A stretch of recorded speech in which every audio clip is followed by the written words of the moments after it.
Chemistry માટે IMP question જે છે એ ચેપ્ટર વાઇઝ જોઈશું આપણે. તો કયા કયા ક્વેશ્ચન જે છે હવે લાસ્ટ 30 એટલે 30 કાં તો 29 દિવસ આપણે બાકી છે. તો 29 દિવસમાં આપણે કયા કયા ક્વેશ્ચન છે કરી નાખવા જોઈએ, અથવા તો કરી નાખ્યા હોય તો એનું રિવિઝન કરી નાખવું જોઈએ, અથવા બાકી રહી ગયા હોય તો એ ક્વેશ્ચન કરી લેવા જોઈએ. તો એવા ક્વેશ્ચન અને ટોપિક જે છે ટોપિક આ વિડીયોમાં આપણે જોઈશું ચેપ્ટર વાઇઝ અને એના માર્ક્સ પ્રમાણે ચેપ્ટર જે છે. તો પહેલું ચેપ્ટર આપણે ચાલુ કરીએ. ઘન અવસ્થા જે છે આપણું પહેલું ચેપ્ટર જે છે 9 માર્ક્સનું, જેમાંથી 4 MCQ, એક પ્રશ્ન પાર્ટ બીમાં 5 માર્ક્સના, એટલે કે 1 3 અને 1 2 માર્ક્સનો પ્રશ્ન પૂછાશે. તો ચેપ્ટર નંબર 1 ઘન અવસ્થા 9 માર્ક્સ, 4 માર્ક્સના MCQ, 4 MCQ, પાર્ટ બીમાં 5 માર્ક્સ, એમાંથી 1 2 માર્ક્સનો અને 1 3 માર્ક્સનો છે. કયા કયા ક્વેશ્ચન જે છે આપણે કરવા જોઈએ.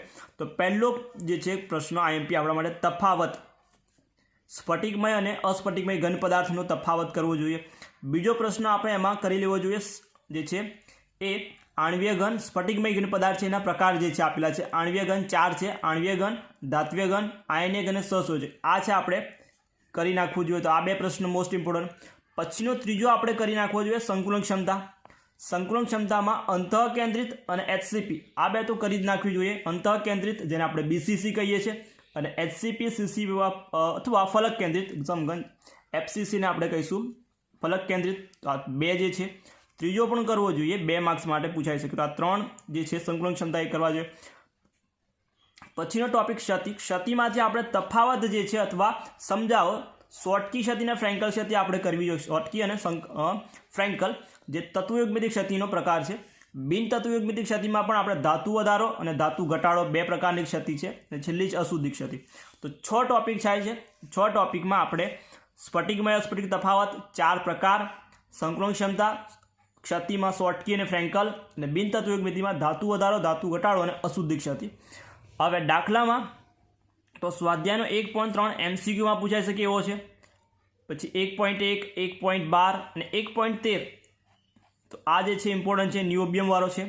પછી 1.14 છે, 1.15, 1.16, 1.19, 1.21, 1.24 અને 1.25. તો આ જે છે દાખલા છે. એવી જ રીતે કોયડામાં પણ 1.1, 1.12 છે, 1.3, પછી 1.4 અને 1.5. એવી રીતે લખાણ સંબંધીમાં બી દાખલા કરી નાખવા જોઈએ. 1.14, 1.15 અને 1.17. આ જે મેં અંડરલાઇન કરી ડબલ એ ખાસ કરવા જોઈએ આપણે, ઇમ્પોર્ટન્ટ આપણા માટે. 1.13 સ્વાધ્યાયમાં, 1.16, પછી 1.13 અને 1.17 લખાણ સંબંધિતમાં. તો આ હતું ચેપ્ટર નંબર 1 અને એના આઈએમપી ટોપિક અથવા તો પ્રશ્નો. બીજો ચેપ્ટર લઈએ આપણે દ્રાવણો. દ્રાવણોમાં ચેપ્ટર જોઈએ દ્રાવણો તો 9 માર્ક્સનું છે. 9 માર્ક્સમાં 5 MCQ.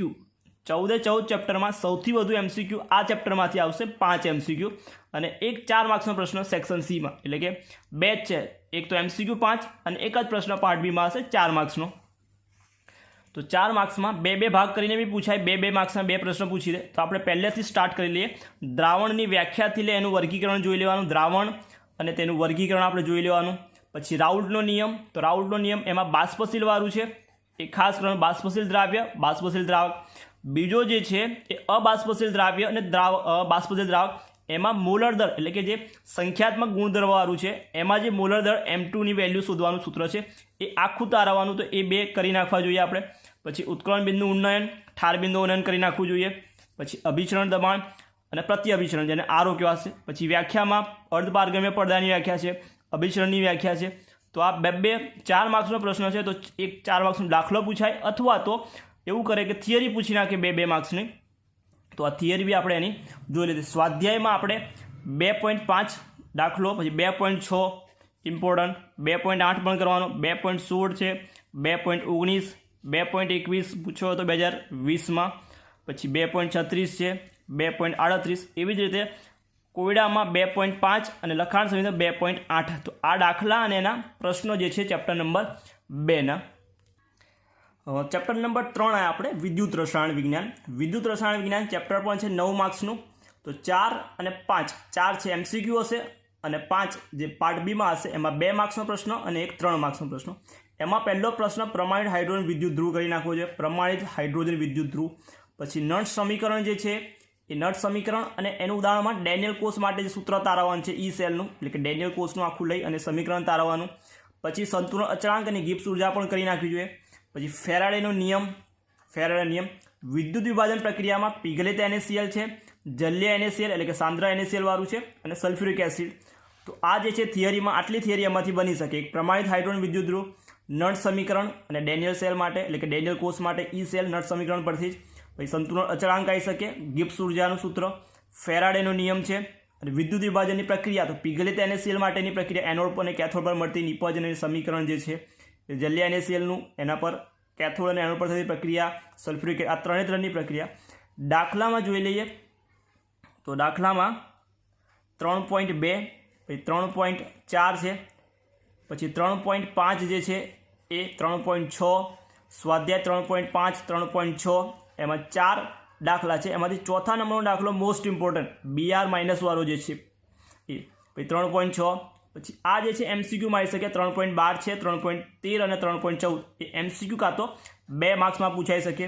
સ્વાધ્યાયમાંથી 3.15, 3.16 3 માર્ક્સમાં પૂછાઈ શકે. જે દળ શોધવાનું છે, નિક્ષેપિત થતું દળ 3.16 અને 3.18 છે એ પણ પૂછાઈ શકે થિયરીમાં, કે પ્રક્રિયા થશે કે નહીં નક્કી કરવાનું. લખાણ સંબંધિતમાં બી 3.5, 3.6 કરવાનો. 3.10 MCQ માં આવી શકે. 3.4 2 માર્ક્સમાં પૂછી શકે. કોયડામાં 3.1, 3.2 અને 3.3. તો કોયડામાં 3.1, 2 અને 3 જ છે. પછીનું નેક્સ્ટ ચેપ્ટર છે આપણી જોડે રાસાયણિક ગતિકીય એટલે કે ચેપ્ટર નંબર 4. એ પણ છે 9 માર્ક્સનું. 3 MCQ છે અને 6 માર્ક્સ પાર્ટ બીમાં છે. એમાંથી પણ 2 સેક્શન એમાં છે અને બીજા 4 છે સેક્શન સીમાં છે. એટલે 4 માર્ક્સનો પ્રશ્ન આ ચેપ્ટરમાંથી પૂછાઈ શકે. તો પહેલો આપણે કરવા જેવો પ્રશ્ન તો પ્રક્રિયાક્રમ અને આણ્વિકતાનો તફાવત 2 માર્ક્સ માટે. પ્રક્રિયાક્રમ અને આણ્વિકતા અથવા તો 2 માર્ક્સ માટે આણ્વિકતા. પછી શૂન્યક્રમ અને પ્રથમ ક્રમ મોસ્ટ ઇમ્પોર્ટન્ટ આપણા માટે, કે વેગ અચળાંકનું સમીકરણ, અર્ધાયુષ્ય સમીકરણ, અર્ધાયુષ્ય સમયનું સમીકરણ બંને ગ્રાફ સાથે કરી નાખવાનું. વેગ અચળાંક, અર્ધાયુષ્ય સમયનું સમીકરણ. પ્રથમ ક્રમ માટે સેમ ટુ સેમ વેગ અચળાંક K અને અર્ધાયુષ્ય સમયનું સમીકરણ એટલે કે T1/2 નું સમીકરણ તારવો. આભાસી પ્રથમ ક્રમની પ્રક્રિયા 2 માર્ક્સમાં અથવા તો વાયુકલા માટેની પ્રથમ ક્રમ પ્રક્રિયા છે. પ્રથમ ક્રમની પ્રક્રિયા એટલે વેગ અચળાંક સમીકરણ વાયુકલા માટે પણ એ પણ પૂછાઈ શકે. સ્વાધ્યાયમાં આ થિયરી હતી 6 જે છે. સ્વાધ્યાયમાં દાખલામાં જોઈએ તો 4.2, પછી 4.10 ને 4.11 મોસ્ટ ઇમ્પોર્ટન્ટ 4 માર્ક્સ માટે. 4.10, 4.11, પછી 14 છે, 4.16 છે, 17 4 માર્ક્સ માટે. 18 પણ પૂછાઈ શકે. 19, 20 અને 21, પછી 25 અને 24, 4.24 અને 4.25 પણ કરી નાખવાના.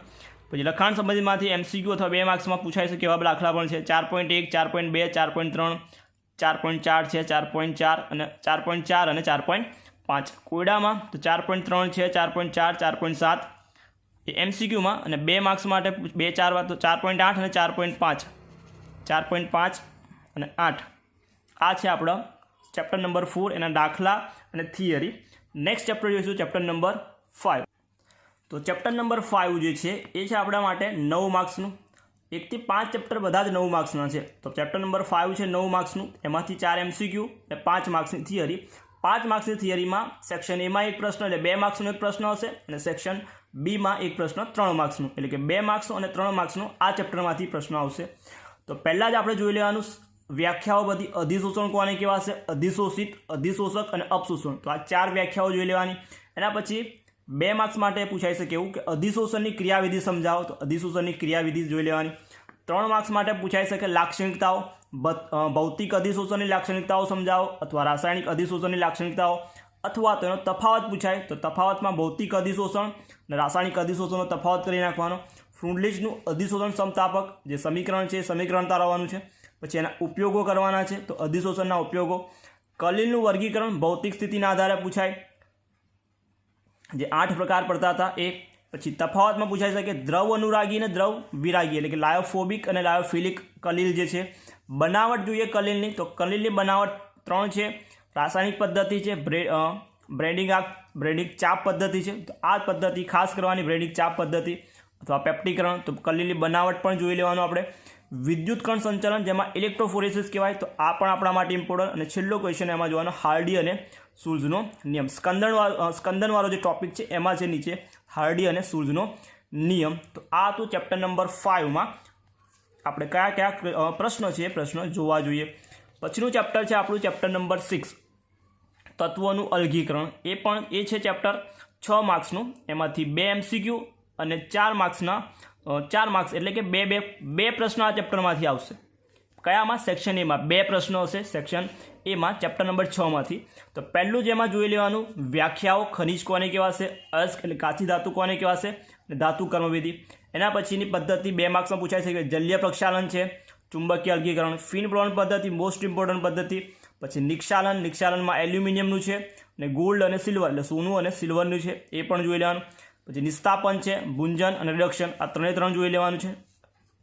એમાં ભુંજન અને નિસ્તાપન છે ખાસ. પછી નિસ્યંદન અને દ્રાવગલન. એના પછીનો મોસ્ટ ઇમ્પોર્ટન્ટ ઝોન શુદ્ધિકરણ અને બાષ્પકલા શુદ્ધિકરણમાં આ 2 પદ્ધતિ છે ખાસ કરવાની. બાષ્પકલા શુદ્ધિકરણમાં NI મૂંડ પ્રક્રમ અને ઝિર્કોનિયમ ટાઇટેનિયમ માટે વાન આર્કેલ. તો આ 2 પદ્ધતિ ખાસ કરવાની. તેમાં વ્યાખ્યા પહેલાં જોવાની છે, બધી પદ્ધતિઓ છે. એમાંથી ઝોન શુદ્ધિકરણ કીધું, નિસ્તાપન, ભુંજન, પછી નિક્ષાલન, ફિન બ્લોન પદ્ધતિ, આ બધી પદ્ધતિ છે. પદ્ધતિ ચેપ્ટર નંબર 6માં 2 પ્રશ્નો છે, 2 માર્ક્સના. તો 2 માર્ક્સ માટે પૂછાઈ શકે. નેક્સ્ટ ચેપ્ટર જોઈએ, ચેપ્ટર નંબર. તો નેક્સ્ટ ચેપ્ટર છે આપણું ચેપ્ટર નંબર 7, પી વિભાગના તત્વો. પી વિભાગના તત્વો ચેપ્ટર છે 9 માર્ક્સનું, એમાંથી 3 માર્ક્સનો પ્રશ્ન અને 6 માર્ક્સનો પાર્ટ બીમાં. 6 માર્ક્સમાં એક 4 માર્ક્સનો પ્રશ્ન હશે અને એક 2 માર્ક્સનો પ્રશ્ન હશે. તો સેક્શન સીમાં આપણને પી વિભાગમાંથી એક પ્રશ્ન પૂછાશે, એટલે કે 4 માર્ક્સનો એક પ્રશ્ન જે છે 7 માર્ક્સ ચેપ્ટર નંબર 7માંથી આવશે. તો પહેલાં તો આપણે પી વિભાગમાં કયા પ્રશ્નો અથવા કયા ટોપિક છે જેને બધું જ કરવાનું છે, અથવા જેને 90% લાવવાના છે, અથવા માર્ક્સ લાવવાના છે, એને તો બધું જ કરવાનું છે. તો બધું જ જેને કરવાનું છે એને કયા ટોપિકો છે એ ટોપિકો જોઈ લઈએ, ને એમાંથી આપણે મોસ્ટ ઇમ્પોર્ટન્ટ ક્વેશ્ચન કહેવાય એવા કયા ક્વેશ્ચન છે એ ટોપિક જોઈ લઈશું. તો પહેલાં તો પી વિભાગમાં તમારે પહેલાં તો ઇલેક્ટ્રોન રચના જોઈ લેવાની, સમૂહ 15, 16, 17, 18ના પરમાણ્યકરણ, પરમાણ્ય છે, આયન ત્રિજ્યા, આયનીકરણ અંતર, વિદ્યુત ઋણતા. આ જે ટોપિક છે સમૂહ 15, 16, 17, 18 3ના 4 સમૂહના જોઈ લેવાના છે.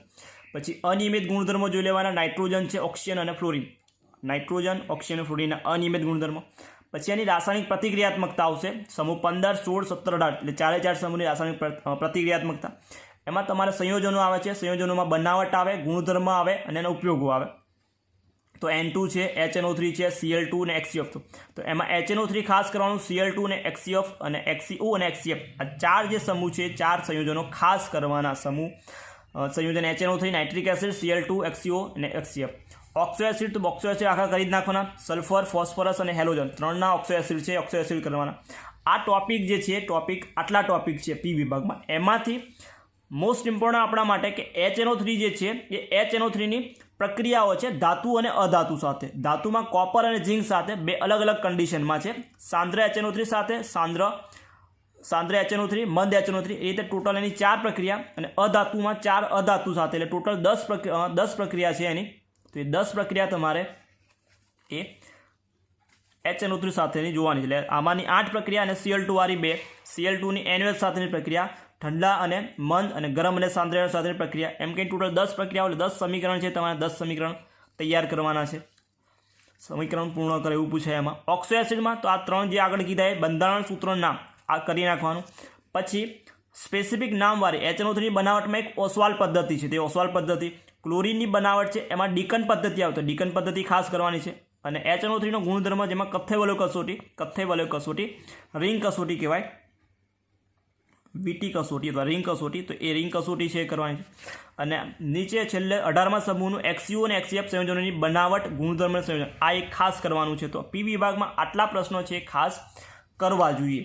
પછીનું જે ચેપ્ટર નંબર 8 ડી અને એફ વિભાગ. તો ડી અને એફ વિભાગ પણ 7 માર્ક્સનું છે, 2 માર્ક્સના MCQ હશે, 5 માર્ક્સમાં એક 2 માર્ક્સનો અને એક 3 માર્ક્સનો. એટલે સેક્શન એમાં 1 માર્ક્સ 2 માર્ક્સનો પ્રશ્ન હશે અને સેક્શન બીમાં 3 માર્ક્સવાળો પ્રશ્ન ડી વિભાગમાંથી પૂછાશે. તો પહેલાં તો ડી વિભાગ જ ગણવા છે. એફ વિભાગ તો આપણે 70% સિલેબસ કટ તો એમાં નીકળી ગયું. એટલે ડી વિભાગમાં 4 શ્રેણી છે, એમાંથી 3D શ્રેણી છે. તો 3 ઇલેક્ટ્રોન રચના, એમાં ખાસ અપવાદરૂપ છે, અપવાદરૂપ ઇલેક્ટ્રોન રચના જોઈ લેવાની છે MCQ માટે તમને, અને ગુજસેટ છે અથવા કોમ્પિટિટિવ એક્ઝામમાં કામ લાગશે ગુજસેટમાં. તો અપવાદરૂપ જે ઇલેક્ટ્રોન રચના છે એ ખાસ જોઈ લેવાની. પછી એના ગુણધર્મોમાં આયનિક પરમાણ્વીકરણ એન્થાલ્પી છે, લેન્થેનોઇડ સંકોચન છે, આયનિકરણ એન્થાલ્પી. તો આ ગુણધર્મો છે 3D ડી વિભાગના જોઈ લેવાના. પછીના પ્રશ્નો મોસ્ટ ઇમ્પોર્ટન્ટ તો એ લખેલું છે ચુંબકીય ગુણધર્મ, સંક્રાંતિ ધાતુના સંયોજનો રંગીન હોય છે, શા માટે? તો રંગીન કેમ છે એના કારણ લખવાનું. પછી સંકીર્ણ બનાવવાની ક્ષમતા કેમ છે એ લખવાનું. ઉદ્દીપકીય ગુણધર્મ સમજાવો, તો ઉદ્દીપકીય ગુણધર્મ. આંતરાલય સંયોજનો સમજાવો, મિશ્ર ધાતુમાં હ્યુમ અને રોથરીના નિયમ, તો 2 માર્ક્સમાં અથવા 3 માર્ક્સમાં પૂછાઈ શકે એવા પ્રશ્નો. અને છેલ્લું છે KMnO4, તો KMnO4ની બનાવટ, બંધારણ, રાસાયણિક ગુણધર્મનો ઉપયોગ. તો બનાવટ, બંધારણ, રાસાયણિક ગુણધર્મનો ઉપયોગ આ છે ખાસ છે તમારે ઉપરના જે પ્રશ્ન કીધા, અને આ બીજું છે KMnO4. તો ચેપ્ટર નંબર 8માં આટલી વસ્તુ આપણે પહેલાં કરવી જોઈએ. તો નેક્સ્ટ ચેપ્ટર છે આપણું ચેપ્ટર નંબર 9 એટલે કે 9, સંવર્ગ સંયોજનો. એ છે 10 માર્ક્સનું ચેપ્ટર, જેમાંથી 3 MCQ અને 7 માર્ક્સની થિયરી, એટલે કે એક સેક્શન સીમાં પ્રશ્ન છે અને એક પ્રશ્ન સેક્શન બીમાં, એટલે 3 માર્ક્સ અને 4 માર્ક્સનો. તો પહેલાં જ વર્નરના સિદ્ધાંતની અભિધારણા કરી નાખવાની. એમાં તો પહેલાં જ 3 માર્ક્સમાં પૂછાઈ શકે એવો વર્નરના સિદ્ધાંતની અભિધારણા.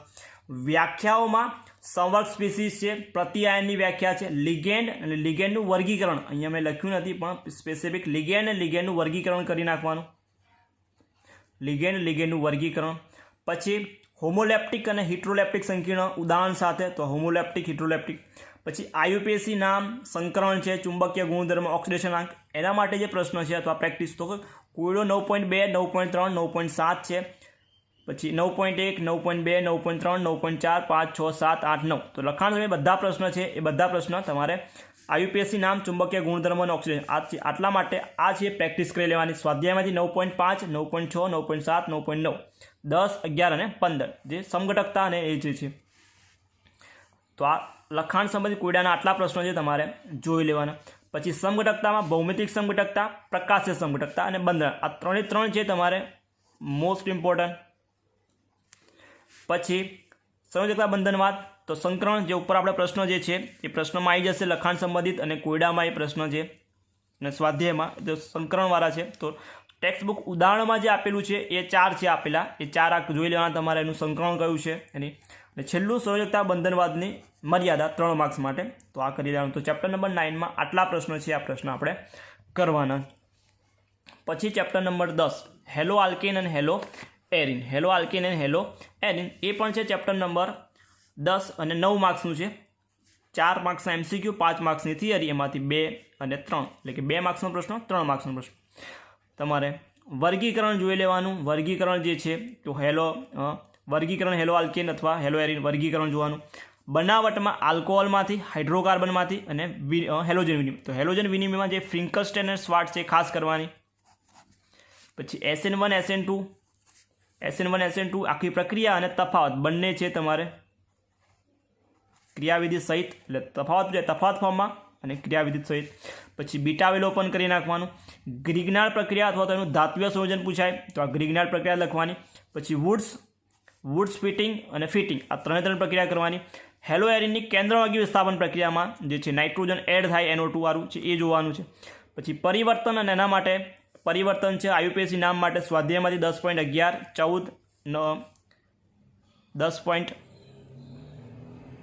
10.1 એ જોઈ લેજો તમે, 10.21 એટલે 10.19 હશે આ, અને 10.21. તો આ પ્રશ્ન છે તમારે પરિવર્તન છે, IUPAC નામ છે, તો પ્રેક્ટિસ માટે આ પ્રશ્ન છે પરિવર્તનો છે, તો આ છે સ્વાધ્યાયમાંથી જોઈ લેવાના. તો આટલા પ્રશ્નો છે તમારે ખાસ ફ્રિન્કલસ્ટેન, શ્વાર્ટ્ઝ, SN1 SN2, બીટા અવલોકન, ગ્રિગ્નાર્ડ, વુડ્સ ફિટિંગ અને સ્વાધ્યાયના પરિવર્તન કીધા એ.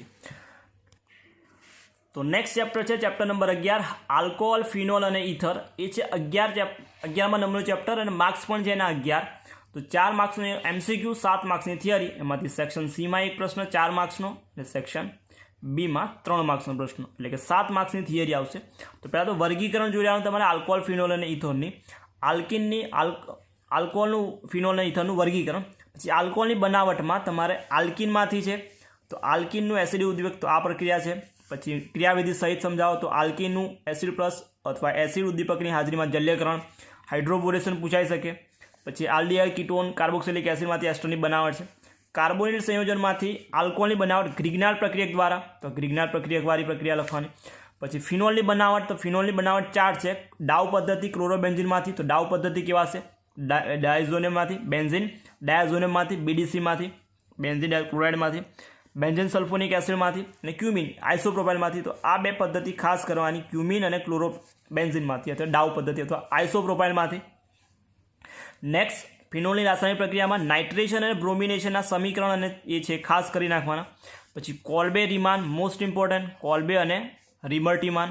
અને ઓક્સિડેશન અને ઝિંક જે છે એ. તો નાઇટ્રેશન, બ્રોમિનેશન, કોલ્બે, રીમર, ટીમર અને ઝિંક સાથેની રિડક્શન છે, ઓક્સિડેશન રિડક્શન કહેવાશે. પછી એસ્ટરીકરણ, આલ્કોહોલની પ્રક્રિયા છે એસ્ટરીકરણ. પછી આલ્કોહોલમાં જ રાસાયણિક લુકાસ કસોટી પૂછાય અથવા HX સાથેની તો લુકાસ કસોટી કરવાની. આલ્કોહોલનું નિર્જળીકરણ એટલે કે ઇથેનોલમાંથી ઇથિન બને તો ઇથેનોલનું નિર્જળીકરણ પૂછાય અથવા આલ્કોહોલનું નિર્જળીકરણ. પછી વિહાઇડ્રોજનીકરણ અથવા આલ્કોહોલ ઓક્સિડેશન અથવા વિહાઇડ્રોજન. ઇથરમાં તમારે વિલિયમસન ઇથર સંશ્લેષણ કરવાનું છે અને આલ્કોહોલનું નિર્જળીકરણ છે એ આપણે ઉપર ઇથરવાળું જે હતું એમાંથી ઇથિન બને અને આપણે ઇથર બનાવો તો ઇથર માટે નિર્જળીકરણ તો ઇથર માટેની. અને એક જ પ્રક્રિયા ભણવાની છે ઇથરની HI સાથેની. પરિવર્તન આયુપેશી નામ તો એના માટે સ્વાધ્યાય, કોડો, લખાણ સંબંધિત પ્રશ્નો છે, પ્રશ્નો તમારે જોઈ લેવાના. તો ચેપ્ટર નંબર 11માં આટલી ટોપિક છે ને એમાંથી તમારે કયા ટોપિક જે છે કરવાના છે એ તમારે ડિસાઇડ કરી લેવાનું. તો ચેપ્ટર નંબર 11 પછી છે ચેપ્ટર નંબર 12માં એ પણ છે 11 માર્ક્સનું ચેપ્ટર, 4 MCQ, 7 માર્ક્સની થિયરી, 3 અને 4. આલ્ડીહાઇડ, કીટોન અને કાર્બોક્સિલિક એસિડ. તો આ પહેલાં જ એમાં જોઈ લેવાનું આલ્ડીહાઇડ અને કીટોનની બનાવટ. તો આલ્કોહોલનું ઓક્સિડેશન જેને ઓક્સિડેશન છે અને બીજું વિહાઇડ્રોજનીકરણ એટલે કોપરની હાજરીમાં 573 કેલ્વિન તાપમાને ગરમ કરવાની એ પ્રક્રિયા છે એ. પછી આલ્કિન અને આલ્કાઇનનું ઓઝોનોલિસિસ અને મંદ H2SO4 વાળી જે પ્રક્રિયા છે. એસાઇલ ક્લોરાઇડમાંથી રોઝેનમૂન પ્રક્રિયા ખાસ કરવાની, રોઝેનમૂન જેમાંથી આલ્ડીહાઇડ મળશે અને કેડમિયમ ક્લોરાઇડ વાળી પ્રક્રિયાથી કીટોન મળશે. તો આ બે પ્રક્રિયા કરવાની. એસાઇલ ક્લોરાઇડમાંથી રોઝેનમૂન પ્રક્રિયા છે, બીજી કેડમિયમ ક્લોરાઇડની ગ્રિગ્નાર્ડ સાથેની કીટોન મળશે. નાઇટ્રાઇલમાં ગ્રિગ્નાર્ડ છે જેમાંથી CH અને CO મળશે, કીટોન અને આલ્ડીહાઇડ. પછી ડાયઆઇસો પછીની પ્રક્રિયા છે diisobutylaluminium hydride, diisobutylaluminium hydride.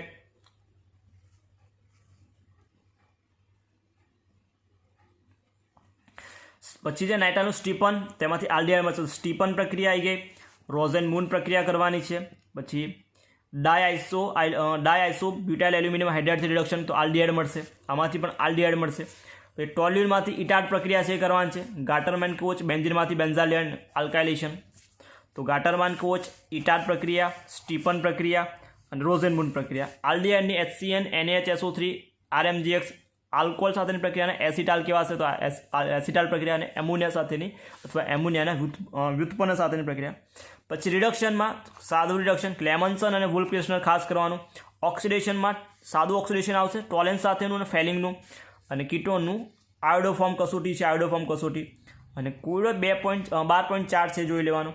પછી આલ્ડોલ ક્રોસ આલ્ડોલ કેનિઝારો ખાસ most important, aldol cross aldol અને કેનિઝારો. પછી આલ્ડોલ કીટોનનું નાઇટ્રેશન, બ્રોમિનેશન અને સલ્ફોનેશન છે. તો આલ્ડોલ ક્રોસ આલ્ડોલ કેનિઝારો, આયોડોફોર્મ, ટોલેન્સ પ્રક્રિયા, ફેલિંગ કસોટી, ક્લેમન્સન, વુલ્ફ-કિર્ચનર, એસિટાલ.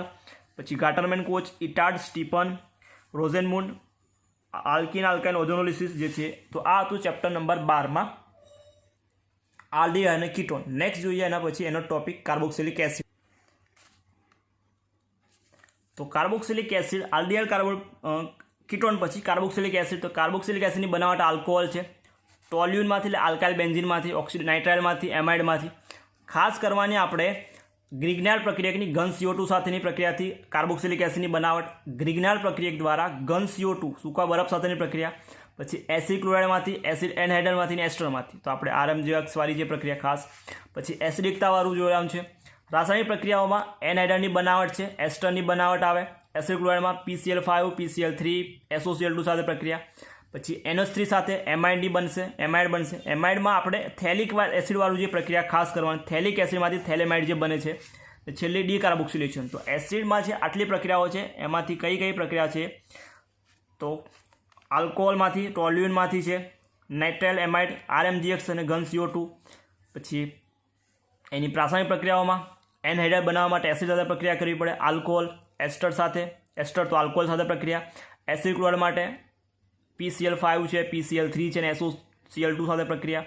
એમાઇડ તો કે NH3 સાથે પ્રક્રિયા. અને એમાં થેલિક એસિડમાંથી થેલેમાઇડ ખાસ ઇમ્પોર્ટન્ટ. અને છેલ્લું ડીકાર્બોક્સિલેશન. અને એમાં બીજું હશે કોલ્બે વિદ્યુત વિભાજન. ચેપ્ટર નંબર 13 એમાઇન સંયોજન જે 9 માર્ક્સનું છે, જેમાં 4 માર્ક્સ MCQ, 5 માર્ક્સની થિયરી, 2 અને 3 એટલે કે 3 માર્ક્સનો પ્રશ્ન અને 2 માર્ક્સનું. એમાં પહેલું વર્ગીકરણ છે. વર્ગીકરણ જોઈ લેવાનું તમારે, જે તમારે MCQ અને MCQમાં કામ લાગે અથવા 2 માર્ક્સમાં પૂછાય છે. તો એમાઇડની પહેલાં તો બનાવટમાં તો રિડક્શન દ્વારા પૂછાય તો નાઇટ્રો નાઇટ્રાઇલ અને એમાઇડની બનાવટ રિડક્શન દ્વારા. પછી મોસ્ટ ઇમ્પોર્ટન્ટ ગેબ્રિયલ થેલેમાઇડ કરી નાખવાનું સંશ્લેષણ, હોફમેન કરી નાખવાનું એમોનોલિસિસ. બેઝિકતા માટે તમારે તો એમાઇન એલિફેટિક અને એરોમેટિકની જે એમસીક્યુ માટે પણ કામ લાગશે, જે ઓર્ડર આપેલા છે. પછી કાર્બલ એમાઇન ખાસ કરવાની. પછી નાઇટ્રેશન અને બ્રોમિનેશન અને સલ્ફોનેશન, નાઇટ્રેશન બ્રોમિનેશન સલ્ફોનેશન, આ નાઇટ્રેશન બ્રોમિનેશન ખાસ. પછી એમાઇનની હિન્સબર્ગ પ્રક્રિયા જેને એરાઇલ સલ્ફોનાઇલ ક્લોરાઇડ સાથેની પ્રક્રિયા કહેવાશે અને નાઇટ્રસ, આ બે પ્રક્રિયા. અને છેલ્લું છે એસાઇલેશન, પરિવર્તન કોયડોન લખાણ સમિત માટે. ચેપ્ટર જે ઓર્ગેનિક છે એમાં તો સ્વાધ્યાય અને કોયડો લખાણ સમિત પ્રશ્નો છે જોઈ લેવાના. તો ચેપ્ટર નંબર 13માં ગેબ્રિયલ, હોફમેન, એમોનોલિસિસ, કાર્બાઇલેમાઇન, એનએલનું નાઇટ્રેશન, બ્રોમિનેશન અને હિન્સબર્ગ અને નાઇટ્રસ સાથેની પ્રક્રિયા, આ ખાસ છે તમારે એકવાર જોઈ લેવાની ફટ. લાસ્ટ ચેપ્ટર બાકી આપણું ચેપ્ટર નંબર 14. તો ચેપ્ટર નંબર 14 એ છે આપણે 8 માર્ક્સનું, 4 માર્ક્સના એમસીક્યુ, 4 માર્ક્સની થિયરી, એમાંથી 2 માર્ક્સ. એટલે સેક્શન એમાં જ આના 2 પ્રશ્ન સેક્શન એમાં જ આવશે 2 માર્ક્સના. તો એમાં તો 2 માર્ક્સના પ્રશ્નમાં એક તો કાર્બોહાઈડ્રેટનું વર્ગીકરણ પૂછાઈ શકે અથવા ગ્લુકોઝની બનાવટ સ્ટાર્ચ અને સુક્રોઝમાંથી. બંધારણ છે, બંધારણની જે પ્રક્રિયાઓ આપેલી છે ખાસ કરવાની, બંધારણમાં પ્રક્રિયાઓ જે આપેલી છે ખાસ કરવાની. કાર્બન ચેનની સાબિતી છે, CHO સમૂહની હાજરી, COO કાર્બોનેટ સમૂહની હાજરી, 5 OH સમૂહની હાજરી અને એક પ્રાથમિક OH સમૂહની હાજરી. તો આ જે પ્રક્રિયાઓ છે ખાસ કરવાની. પછી ચક્રીય બંધારણ જોઈ લેવાનું, જે ફ્રુક્ટોઝનું બંધારણ છે. પ્રોટીનમાં એમિનો એસિડનું વર્ગીકરણ કરવાનું, વર્ગીકરણ જોવાનું. પ્રોટીનનું બંધારણ, પ્રોટીનનું પ્રકાર અલગથી પૂછાઈ શકે. પછી ન્યુક્લિક એસિડ, એમાં બંધારણ પેન્ટોઝ શર્કરા છે, ફોસ્ફેટ છે. પછી DNA ફિંગરપ્રિન્ટિંગ અને છેલ્લું છે ન્યુક્લિક એસિડના જૈવિક કાર્યો. તો ચેપ્ટર નંબર 14 છે, એમાંથી 2 માર્ક્સના પ્રશ્નો આ રીતે વર્ગીકરણ જોવાનું, બનાવટ. પછી બંધારણવાળું છે મોસ્ટ ઇમ્પોર્ટન્ટ બંધારણ. પછી ફ્રુક્ટોઝનું, પછી પ્રોટીન, એમિનો એસિડ છે, બંધારણ પ્રકાર, ન્યુક્લિક એસિડ ખાસ કરવાનું, DNA ફિંગરપ્રિન્ટિંગ છે, ન્યુક્લિક એસિડના જૈવિક કાર્યો. તો આ હતું ચેપ્ટર આપણા. એમાંથી કયા ટોપિક અને કયા ટોપિક ખાસ કરવા જોઈએ અથવા કયા પ્રશ્નો એમાંથી ખાસ આપણે કરવા જોઈએ.